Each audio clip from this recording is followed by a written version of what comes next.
السلام عليكم البنات، اللهم صل وسلم وبارك على سيدنا محمد. في هذا الفيديو هذا غادي نحضر معكم حريشات بالسميده والكوك كيوجدوا في رمشات عين البنات، وغادي ينفعكم بزاف البنات، خصوصا دابا مع دخول المدرسه غادي ينفعكم بزاف لوليداتكم. المهم خليكم معايا باش تشوفوا الطريقه كيفاش غادي نحضر هاد الحريشات هادو.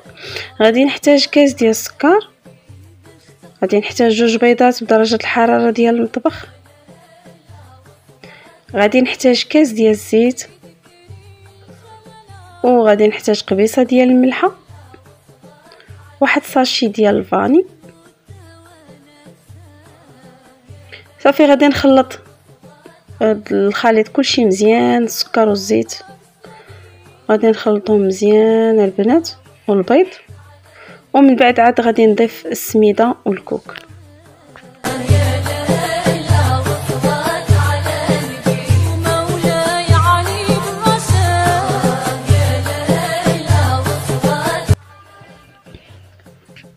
بالنسبه للبنات الكوك غادي يهز لي هذا الخليط، بالنسبه للكوك كاس ونص، وبالنسبه للسميده 3 الكؤوس ونصف، من القياس الكاس ديال العنبه المشهور اللي كاينه في كل منزل.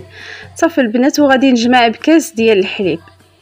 الخليط البنات يكون خفيف، ولكن من بعد راه هو كيشرب الخليط ديالنا كيرجع ثقيل. نخليوه واحد 5 دقائق هكاك صافي حتى كيرجع الخليط تقيقل شويه. المهم حتى كتشرب ديك السميده والكوك صافي، ومن بعد عاد غادي نبداو نسيسو في السميده. بالنسبه للخميره البنات عملت هنايا قول تقريبا معلقه كبيره ديال الخميره كيماويه.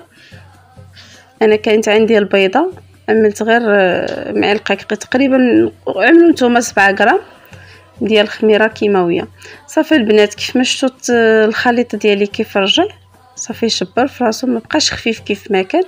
صافي غادي نهز شويه بشويه القياس اللي بغيتوهم تعملوهم كبارين، حريشات كبارين نعملهم كبارين. صافي كنسيسهم في السميده بحال اللي كتعملوا غريبيه. صافي وتعملوها في لاطه الفرن. بالنسبه للفران البنات من الاحسن ملي تكونوا كتكورون تكونوا عملتوا في الفران، تكونوا شعلتوا الفران. ضروري تخشيو هاد الحريشات هادو يكون الفران سخون، وتعملوهم من الفوق باش يتشقوا لكم. غير يتشقوا عاد عملوهم من التحت، السر ديالهم باش يتشقوا خصهم ضروري يطيبوا من الفوق.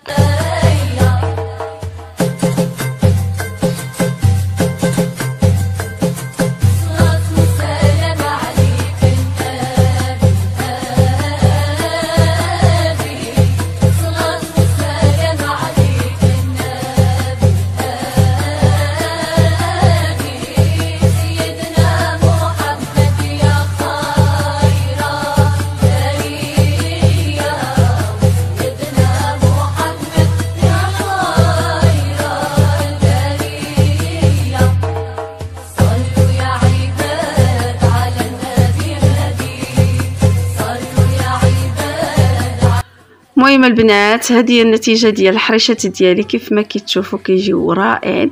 نتمنى البارطاج مع الاصدقاء والاحباب، وشكرا بزاف على المشاهده.